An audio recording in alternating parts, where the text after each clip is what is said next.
بسم اللہ الرحمن الرحیم۔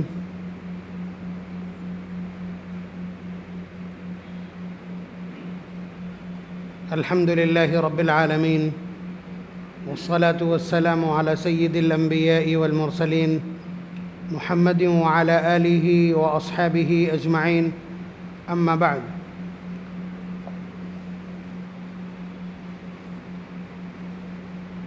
اعوذ باللہ من الشیطان الرجیم، بسم اللہ الرحمن الرحیم۔ یسألونک عن الساعة ایان مرساها، وقال النبی صلی اللہ علیہ وسلم یوشک الفرات ان یحسر عن کنز من ذهب فمن حضره فلا یأخذ منه شیئا، متفق علیہ۔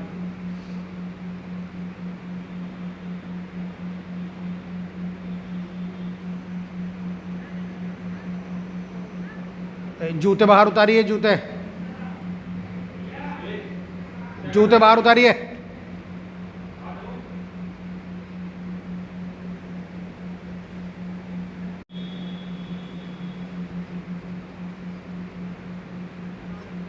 صرف مسجد کے سامنے فوٹو کھنچانا کھڑے ہو کر کے، باہر سے کھنچا لیں کہ ڈیوٹی کر رہے ہیں۔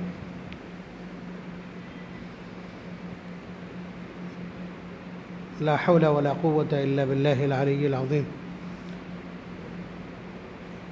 میں تذکرہ کاہے کا کر رہا تھا؟ تذکرہ شروع کیا تھا علامات قیامت کا، کہ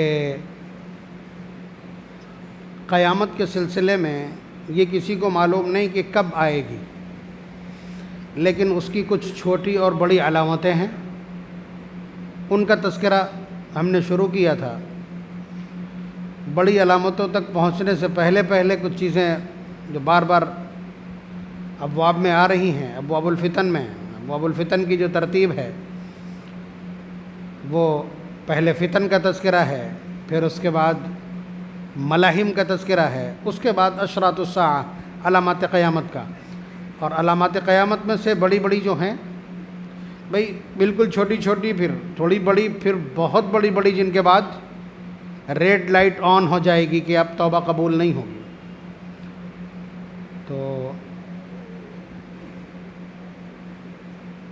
نبی اکرم صلی اللہ علیہ وسلم کا ارشاد، ان من اشراط الساعہ، قیامت کی علامتوں میں سے یہ بھی ہے کہ ان یرفع العلم، علم اٹھا لیا جائے گا۔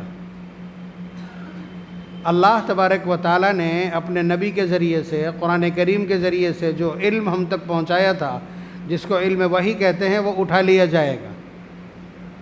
آپ اندازہ لگائیے کہ ہر گھر میں graduate, post graduate, matric pass, M tech, B tech, M B A, M B B S, M D, M phil, ہر گھر میں موجود ہیں، لیکن قرآن و سنت کے جاننے والے موجود نہیں ہیں۔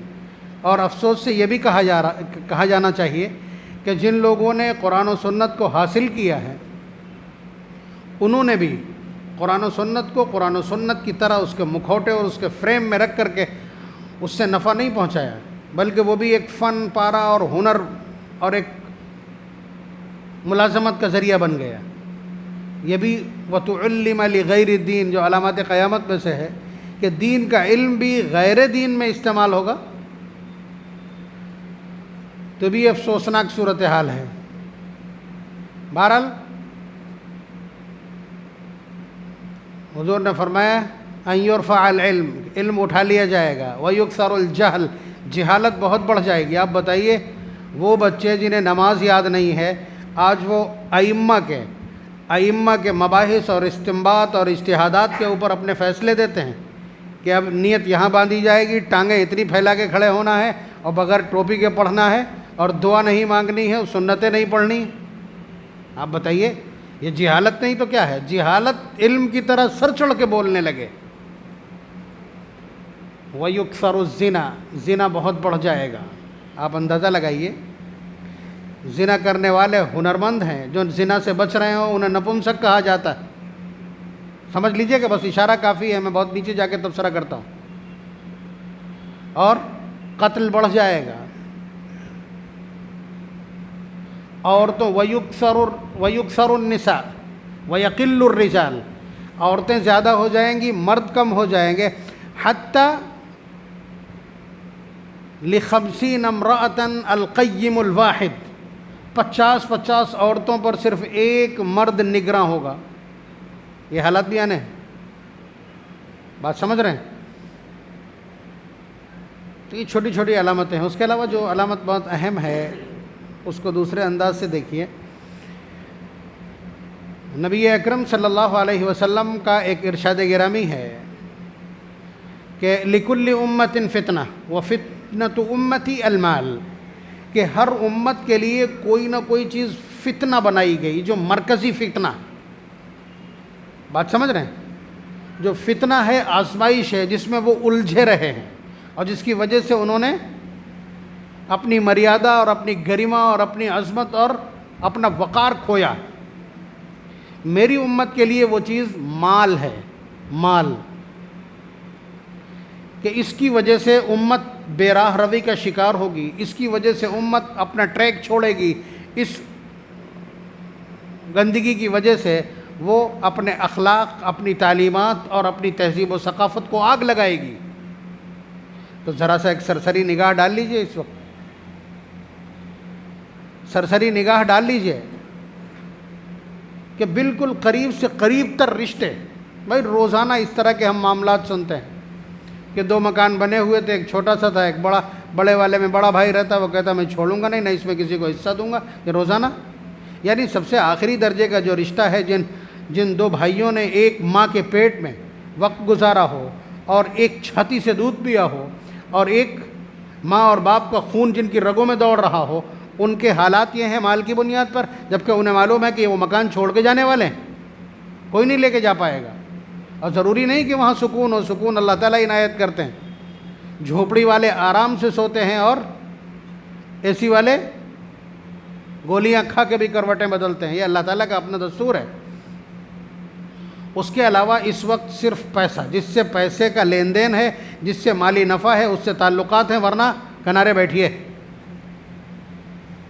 بلکہ باپ کے تعلقات جس شخص سے تھے، جس شخص سے ویوہار تھا باپ کا، بچے دیکھتے ہیں کہ ان سے ہمارا کوئی مالی نفع ہے کہ نہیں، اگر نہیں تو اپنے گھر بیٹھو، سلام دعا بھی بند ہے. یعنی وہ راہ و رسم بھی رکھنا نہیں چاہتے جو ماں باپ.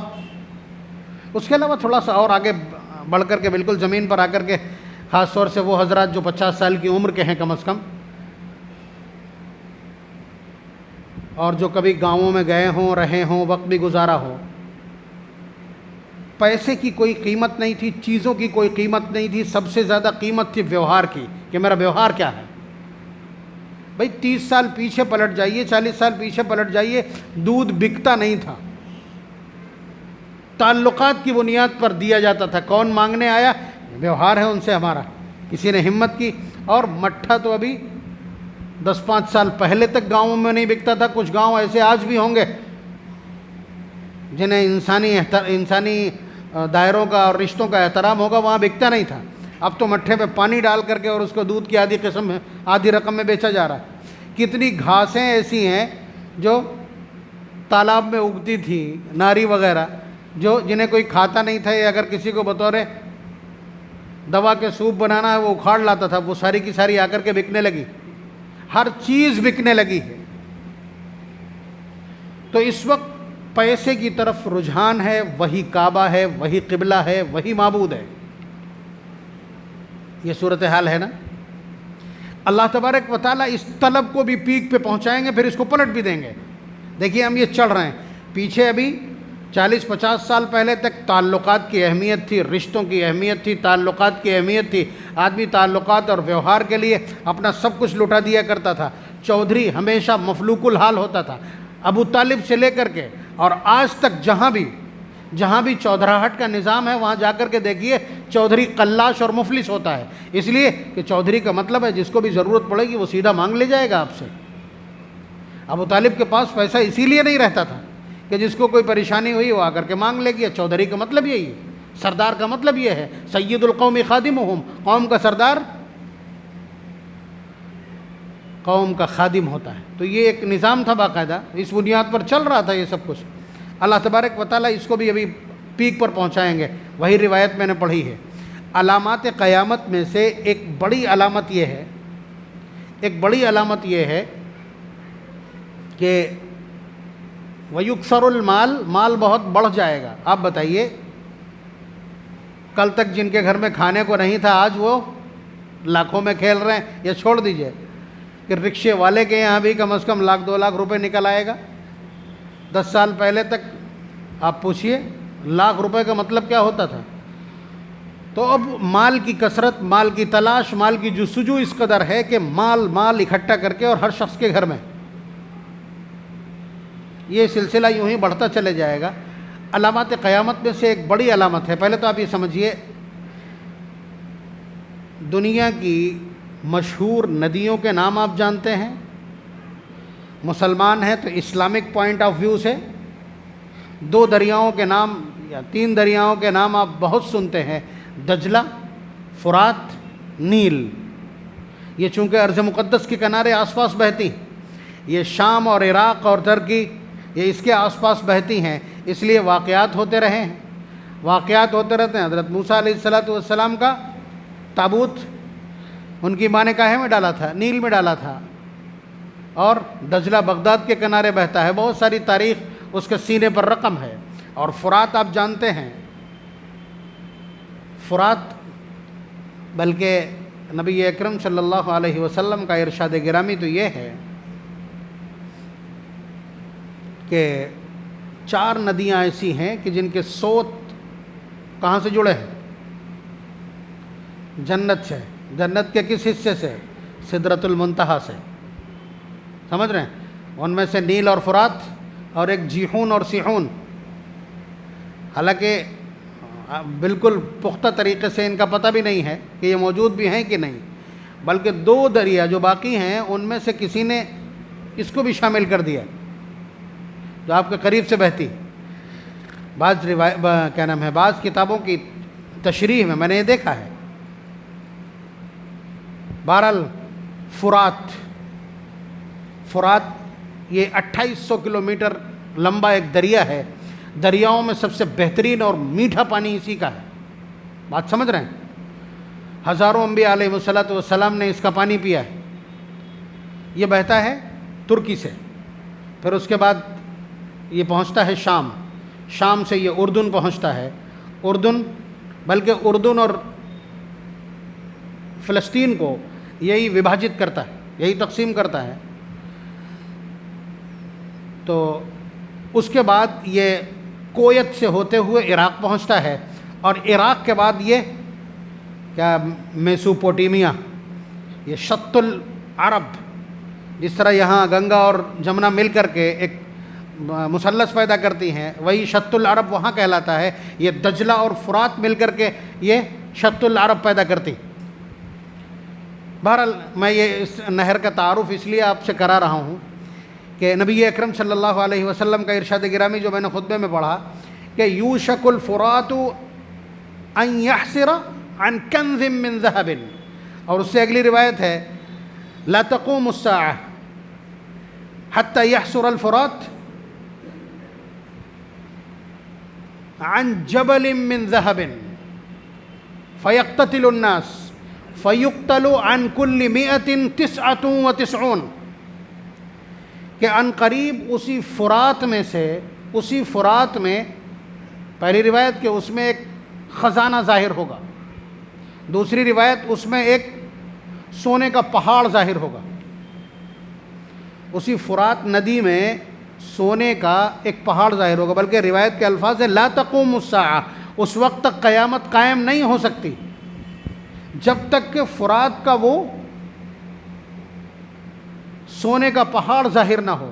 فیقتتل الناس، لوگ اس کو حاصل کرنے کے لیے آپس میں مقاتلہ کریں گے، جنگ کریں گے. فیقتل من کل 199، ہر 100 میں سے 99 قتل کیے جائیں گے. ہر آدمی یہ سوچ رہا ہوگا کہ مجھ کو مل جائے گا.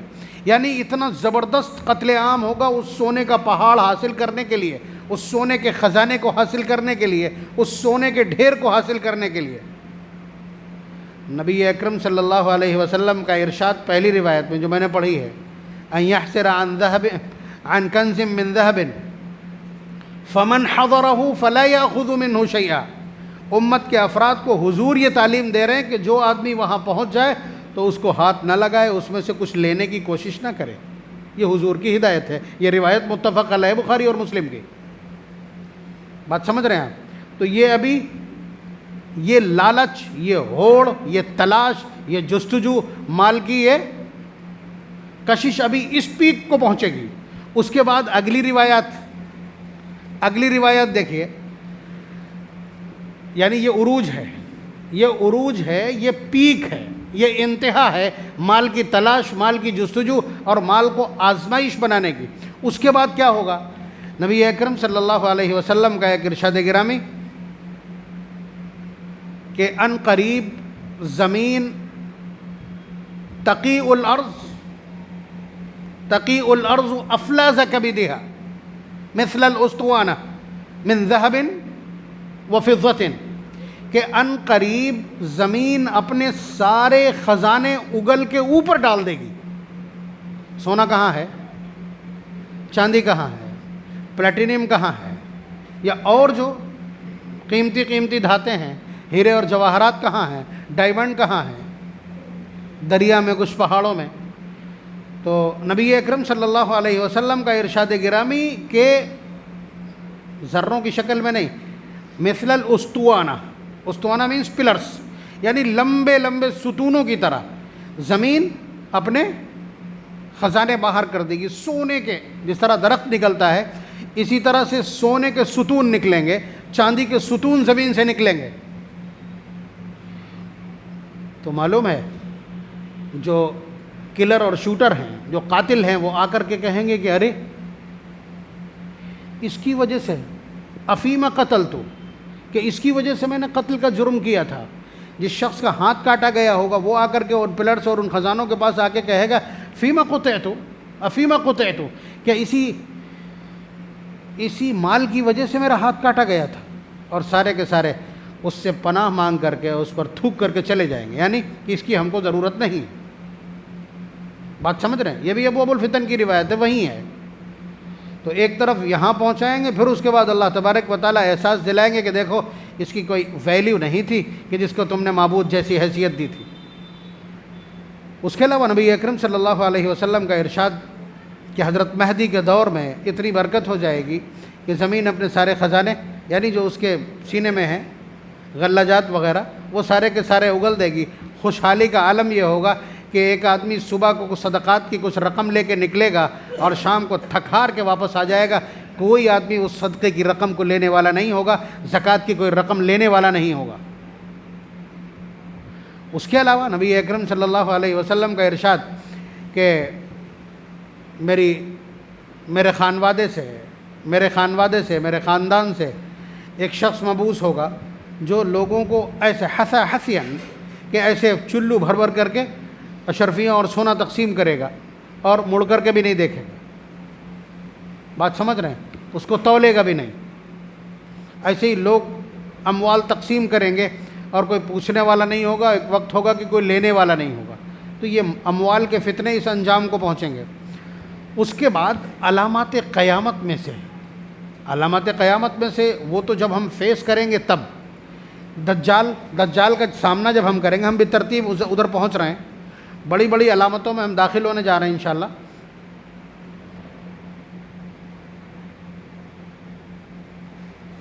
سب سے زیادہ جس میں مس گائیڈنس ہوا ہے وہ حضرت مہدی رضی اللہ عنہ، ان کے سلسلے میں سب سے زیادہ مس گائیڈنس پایا جاتا ہے، جبکہ بہت صاف ستھری چیزیں۔ نبی اکرم صلی اللہ علیہ وسلم نے تینوں شخصیات، تین افراد ظاہر ہونا ہے نا، ایک مہدی، حضرت عیسیٰ علیہ السلام اور دجال، یہ تین شخصیات ہیں، یہ تین ذوات تھے، تین پرسنالٹیز ہیں۔ ان کو خود نبی اکرم صلی اللہ علیہ وسلم نے فزیکلی اور اس کے علاوہ خانوادے کی حیثیت سے، نام کے اعتبار سے اور ان کی حیت اور شکل و شباہت کے اعتبار سے بالکل واضح کر دیا ہے تاکہ اس میں کوئی غبار نہ رہے۔ صحیح روایات کی ہم بات کریں تو حضرت مہدی حضور نے فرمایا لا تقوم الساعہ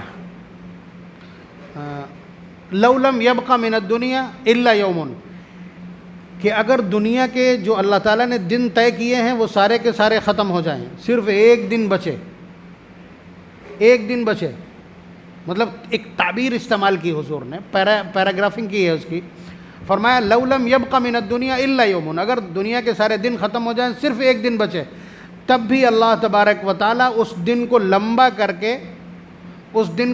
کر کے یہ کام ضرور کریں گے۔ کون سا کام؟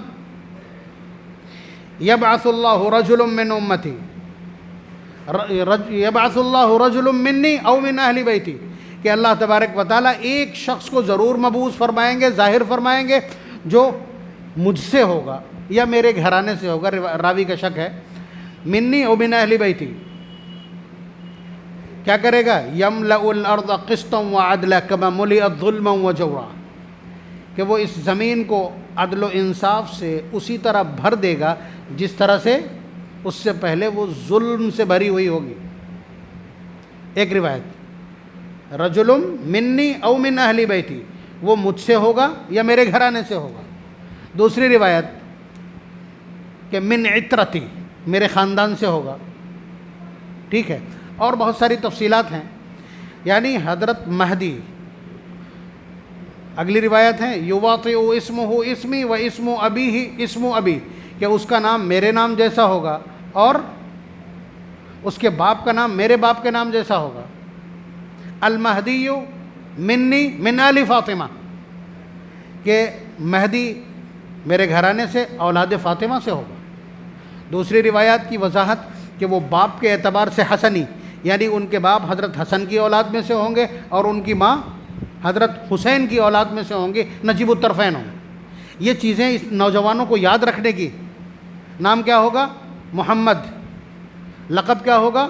مہدی، باپ کا نام عبداللہ، پیدا کہاں ہوں گے؟ مدینہ منورہ میں، پہنچیں گے کہاں؟ مکہ مکرمہ، مکہ مکرمہ میں بیعت ہوگی۔ بات سمجھ رہے ہیں؟ اس کے بعد ان کے خلاف شام سے ایک لشکر چلے گا جو ذوالحلیفہ کے پاس مقام بیضا پر دھسا دیا جائے گا، ایک آدمی بچے گا۔ یعنی یہ ساری چیزیں روایات سے ظاہر ہیں، ان کا سب کچھ بالکل ظاہر ہے۔ پھر اس کے بعد جب وہ دھسا دیا جائے گا، خبر پھیلے گی، تو اس زمین کے اوپر جو مخصوص ٹولیاں اللہ نے پیدا کی ہیں، جن میں ابدال ہیں، عصائب ہیں، نجبا ہیں، بات سمجھ رہے ہیں؟ یہ وہیں سے ارض مقدس میں رہتے ہیں۔ غوث اور قطب جو آپ نام لیتے رہتے ہیں، یہ وہی پوری لسٹنگ ہے۔ یہ سارے کے سارے لوگ آ کر کے بیعت کریں گے۔ پھر اس کے بعد وہ وہاں سے نکل کر کے شام پہنچیں گے، شام میں گھمسان کا رن پڑے گا۔ پھر اس کے بعد وہ وہاں انہیں پتہ چلے گا کہ دجال نکل آیا ہے۔ دجال جب تک پوری دنیا میں گھوم کر کے آفت کر چکا ہوگا، اس کے بعد جب یہ دمشق پہنچیں گے، سیریا کا جو کیپٹل ہے، وہاں جب پہنچیں گے، اندر جامعہ دمشق میں ہوں گے، جامعہ اموی میں، کہ وہ آ کر کے ان کو پوری طرح سے گھیر لے گا۔ اور پھر اس کے بعد حضرت عیسیٰ علیہ السلام فجر کی اذان اقامت ہو چکی ہوگی، حضرت مہدی محراب میں کھڑے ہوں گے، بس اللہ اکبر کہنے کی دیر ہوگی کہ اسی پل حضرت عیسیٰ علیہ السلام اسی مسجد کے مشرقی منارے کے اوپر فرشتوں کے کندھوں پر ہتھیلیاں رکھ کر کے اتریں گے۔ گیرو رنگ کے 2 کپڑے پہنے ہوں گے جس طرح محرم پہنے ہوتا ہے، اور اس کے بعد نیچے اتر کر کے آئیں گے۔ حضرت مہدی آواز دیں گے کہ آپ نماز پڑھائیے، وہ فرمائیں گے کہ نہیں، یہ اس امت کی خصوصیت ہے کہ ان کے بعض کے امیر اور امام ہوتے ہیں، تو وہ پیچھے نماز پڑھیں گے۔ یہ نماز، پہلی نماز حضرت مہدی حضرت عیسیٰ علیہ السلام کے پیچھے پڑھیں گے۔ ابھی ہم اس میں تفصیل میں جائیں گے، لیکن اس سے پہلے یہ ہم بتلا دینا چاہتے ہیں کہ یہ احادیث کی روح سے ساری چیزیں ثابت ہیں، اور یہ وہ روایات ہیں جو صحیح ستہ کی ہیں۔ بات سمجھ رہے ہیں؟ یہ باتیں ہم اس لیے آپ کو بتائے دے رہے ہیں کہ یہ کلیئرنس ہے روایات کا۔ اس کے بعد لوگوں نے کیسے کیسے گل کھلائے ہیں، روزانہ نیا مہدی پیدا ہو رہا ہے دنیا میں۔ بات سمجھ رہے ہیں آپ؟ یہ سارا نام اور ڈاٹا آپ یاد رکھیں گے تو کبھی دھوکہ نہیں کھائیں گے۔ کوئی آدمی کہے آ کر کے، یا کسی کا دعویٰ، کسی کے چیلے چپاٹے آپ تک پہنچے اور کہیں کہ مہدی ظاہر ہو گئے ہیں، آپ اس سے پوچھئے نام کیا ہے، باپ کا نام کیا ہے، پیدا کہاں ہوا ہے، کس خانوادے سے، کلیئر ہو جائے گا۔ اس وقت بھی بہت زور شور سے ایک مہدی یہاں موجود ہے، اورنگ آباد میں اس وقت رہ رہا ہے، شکیل ابن حنیف، بہار کا رہنے والا ہے اور تماشا بنا ہوا۔ ہم آگے ابھی بتلائیں گے کہ کن کن لوگوں نے مہدی الگ الگ گڑھ رکھے ہیں، اور اس سے پہلے کتنے مہدی اس دھرتی پر تماشا بنا چکے ہیں۔ یہ ایک ایسی شخصیت ہے جس کا انتظار اس امت کو بہت زیادہ بے پناہ انتظار، کہ نبی اکرم صلی اللہ علیہ وسلم جیسی صورتحال اس دھرتی پر وہ برپا کریں گے، آ کر کے ان کی خلافت علی منہج النبوہ ہوگی، اس لیے انتظار ہے۔ اس کی تفصیلات ہم آپ کی خدمت میں عرض کریں گے۔ شیعوں نے الگ مہدی بنا رکھا ہے، ان کے مہدی کا کانسیپٹ ایک بالکل الگ ہے، ٹھیک ہے۔ اس کے علاوہ ایک مہدی 10ویں صدی ہجری میں یہاں ہنگامہ کر چکے ہیں، ہندوستان سے لے کر کے افغانستان تک، بات سمجھ رہے ہیں۔ اس کے علاوہ سید ابو الاعلیٰ مودودی صاحب کا ایک الگ کانسیپٹ ہے، شمس نوید عثمانی صاحب نے ایک نیا کانسیپٹ دیا مہدی کے سلسلے میں۔ تو بہت کچھ اس پر خرافات ہو چکی، میں ہلکی یہ خاص طور سے نوجوانوں کے لیے جو ذرا سی بات میں بہک رہے ہیں، ان کی نیت اور ٹوپی غائب ہو رہی، ادھر سے ادھر ہو رہا ہے، تو ان کو چیزیں جان لینا چاہیے، اس لیے کہ اس وقت جتنے بھی فتنے ہیں وہ سارے کے سارے پریکٹس کر رہے ہیں کس پہ؟ یہی اسکول کالجز کے نوجوانوں پر، صرف یہ ہوا دے کر کہ تم تو پڑھے لکھے ہو، تم تو ہر چیز کو اپنی میرٹ پہ سمجھ سکتے ہو، بات سمجھ رہے ہیں، لیکن انہیں پلٹ کر کے قرآن کریم کھول کر کے ایک لفظ اس کا پڑھ کے اور اللہ تبارک و تعالیٰ کے اس منشور کو سمجھنے کی کوشش کرنا چاہیے، تاکہ انہیں اپنے علم کا اندازہ رہے کہ انہوں نے اللہ تبارک و تعالیٰ کی منشا کو سمجھ پایا یا نہیں۔ تو اس پندار میں رہ کر کے اپنے عقائد اور اپنے ایمان کو خراب نہ کریں۔ بہرحال یہ ابھی سرسری طور پہ میں نے بتلا دیا کہ حضرت مہدی کے یہ وہ اوصاف ہیں جو صحیح احادیث سے ثابت ہیں۔ اب یہاں کسی طرح کی کوئی غلط فہمی پیدا ہونا ممکن نہیں ہے، یہ ذہن میں رکھیے۔ بہرحال ایک بات آپ نے سنی کہ دولت کو ہم نے سب کچھ سمجھ رکھا ہے، یہی مال اس امت کا سب سے بڑا فتنہ ہے۔ اس کے گرداب میں پھنس کر، اس کے بھنور میں پھنس کر، اس کے مجدھار میں پھنس کر اور اس کے نشے میں مبتلا ہو کر کے آپ اپنے ایمان و عمل کو برباد مت کیجیے، اپنے رشتوں کا خون مت کیجیے۔ اللہ تبارک و تعالیٰ اس آزمائش کو بڑھا کر ابھی فرات تک پہنچائیں گے، اور فرات میں سونے کا پورا پہاڑ ظاہر ہوگا، جس پر ہر شخص جنگ کرے گا حاصل کرنے کے لیے، 100 میں سے 99 قتل ہوں گے وہاں۔ اور پھر اس کے بعد آئینہ دکھانے کے لیے اللہ تبارک و تعالیٰ اس زمین کو حکم دیں گے کہ اپنے خزانے نکال دے، تو سارے کے سارے جس طرح درخت اگتے ہیں ایسے پلر مثل الاسطوانہ، پلر کی طرح اندر سے سونے اور چاندی اور جن جن چیزوں کو آپ اہم سمجھتے ہیں وہ نکلیں گے۔ پھر لوگ آ کر کے افسوس کریں گے کہ اس کے لیے میں نے مرڈر کیا تھا کسی کا، اس کے لیے میرا ہاتھ کاٹا گیا تھا، توبہ توبہ۔ تو یہ سب کچھ ہونا باقی ہے، مال کی یہ غلط فہمی درست ہوگی، اور اس کے بعد حضرت مہدی کا ظہور ہوگا، کس پس منظر میں ہوگا اگلے جمعے کو ہم یہاں سے شروع کریں گے۔ اللہ تبارک و تعالی ہم سب کو قیامت کے ان تمام فتنوں سے اور موجودہ فتنوں سے اپنے ایمان کو بچانے کی توفیق، ہمت اور حوصلہ نصیب فرمائے۔ وآخر دعوانا ان الحمد للہ رب العالمین۔